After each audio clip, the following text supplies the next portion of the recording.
ನಮಸ್ಕಾರ. ಶಿವಶಿಂಪಿ ಈ ಸಮಾಜದಂದು ಹುಡುಗನ ಬಯೋಡೇಟ್ ಅದ. ಹುಡುಗಂದು ಸೆಕೆಂಡ್ ಮ್ಯಾರೇಜ್ ಅದ. ಅಪೇಕ್ಷೆ ಅದ. ಹುಡುಗಿ ಲಿಂಗಾಯತ್ ಸಮಾಜ್ ಇಲ್ಲಾಂದ್ರೆ ಶಿವಶಿಂಪಿ ಸಮಾಜ. ಈ ಸಮಾಜದೊಂದು ಹುಡುಗಿ ಇದ್ರೆ ನಡೀತದೆ. ಸೆಕೆಂಡ್ ಮ್ಯಾರೇಜ್ ಇದ್ರೂ ಭೀ ನಡೀತದೆ.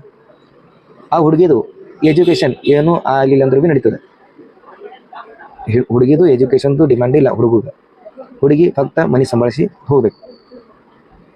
ಹುಡುಗಂದು ಡೇಟ್ ಆಫ್ ಬರ್ತ್ 90, ಹೈಟ್ ಅದ 5.5, ಹುಡುಗ ಕಾಣಿಸಿ ಬೆಳೆದನ. ಮತ್ತು ಎಜುಕೇಷನ್ PUC ಸೈನ್ಸ್ ಆಗೈತಿ. ನೌಕರಿ ಸೋಲಾಪುರ ಸಿಟಿನದ. ಮಂತ್ಲಿ ಇನ್ಕಮ್ 30,000 ರೂಪಾಯಿ. ಅಪ್ಪಿಲ್ಲ. ಅವ್ವ ಖಾಸಗಿ ನೌಕರಿ ಮಾಡ್ತಾರೆ. ಅವ್ವನ ಪಗಾರ ಅದ 9,000 ರೂಪಾಯಿ. ಮತ್ತು ಹುಡುಗಗೆ ಒಬ್ರು ಸಿಸ್ಟರ್ ಮ್ಯಾರೇಡ್, ಹುಡುಗನ ಬ್ರದರ್ ಅವ್ರಿಗೆ 35,000 ರೂಪಾಯಿ ಪಗಾರ ಐತಿ. ಹುಡುಗನ ಮನೆಯಾಗ ಯಾರು ಭೀ ಕೂತ್ಕೊಳಂಗಿಲ್ಲ, ಎಲ್ಲರೂ ನೌಕರಿಗೆ ಹೋಗ್ತಾರೆ. ಮತ್ತು ಹುಡುಗನ ಪ್ರಾಪರ್ಟಿ ಅದ ಸೋಲಾಪುರ ಸಿಟಿದಾಗ ಒಂದು ಓಪನ್ ಪ್ಲಾಟ್.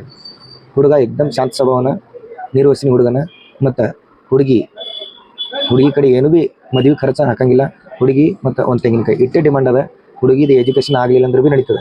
ಆಕಿನ ಸೆಕೆಂಡ್ ಮ್ಯಾರೇಜ್ ಇದ್ರೂ ಭೀ ನಡೀತದೆ. ಲಿಂಗಾಯತ್ ಸಮಾಜ ಇಲ್ಲಾಂದ್ರೆ ಶಿವಶಿಂಪಿ ಸಮಾಜ, ಈ ಸಮಾಜದಂದು ಹುಡುಗಿ ಇರಬೇಕು. ಹುಡುಗನ ಸ್ಥಳ ಅದ ಸೋಲಾಪುರ ಸಿಟಿ.